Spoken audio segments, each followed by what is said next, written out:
విశాఖలో దారుణం జరిగిందండి. పాపం 7 నెలల గర్భవతి తన హస్బెండ్ ఇద్దరు కలిసి అయితే ఆత్మహత్య చేసుకున్నారు.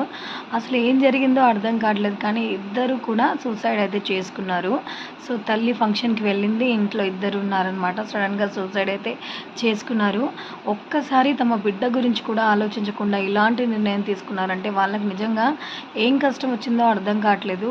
సో, చుట్టుపక్కన వాళ్ళు, ఫ్యామిలీ వాళ్ళు అందరూ ఏం చెప్తున్నారంటే వాళ్ళిద్దరికి ఇంతవరకు ఎలాంటి గొడవలు లేవు. ఇద్దరు కూడా చాలా మంచిగా ఉండేవాళ్ళు. పెళ్ళయి జస్ట్ 8 నెలలయింది. ఆ అమ్మాయి వచ్చేసి 7 నెలల గర్భవతి అనమాట. సో, ఆ అమ్మాయి నేమ్ వచ్చేసి అనిత, అబ్బాయి పేరు వాసు. ఇద్దరు కూడా విశాఖలో ఉండేవాళ్ళు. విశాఖలోని అక్కయ్యపాలెంలో ఉండేవాళ్ళనమాట. నిజంగా చాలా ఘోరం కదా!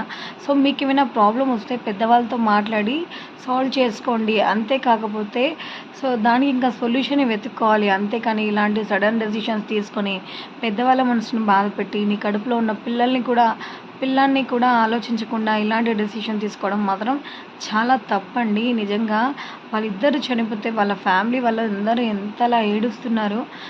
కడుపులో ఉన్న బిడ్డ కూడా బతుకుతాడేమో, అట్‌లీస్ట్ ఆ బిడ్డైనా బతుకుతాడేమో అనేసి వెంటనే అంబులెన్స్‌లో అయితే తీసుకెళ్లారన్నమాట. తీసుకెళ్ళినా కూడా ఉపయోగం లేదు, చనిపోయారు. సో, నిజంగా చాలా బాధాకరం కదా! వాళ్ళ అమ్మకి హస్బెండ్ అయితే చనిపోయారంట. ఈ బాబు ఉన్నాడు. సో, కాకపోతే ఈ బాబు కూడా ఇప్పుడు సడన్‌గా ఇలాంటి డెసిషన్ తీసుకుంటే ఆ తల్లి ఒంటరిదయిపోయింది. నిజంగా ఏదైనా ప్రాబ్లమ్ ఉంటే మీరు పెద్దవాళ్ళతో మాట్లాడి సాల్వ్ చేసుకోండి. అంతేకానీ ఇలాంటి క్షణికావేశంలో ఇలాంటి డెసిషన్స్ అనేవి తీసుకొని నలుగురిని బాధ పెట్టకండి.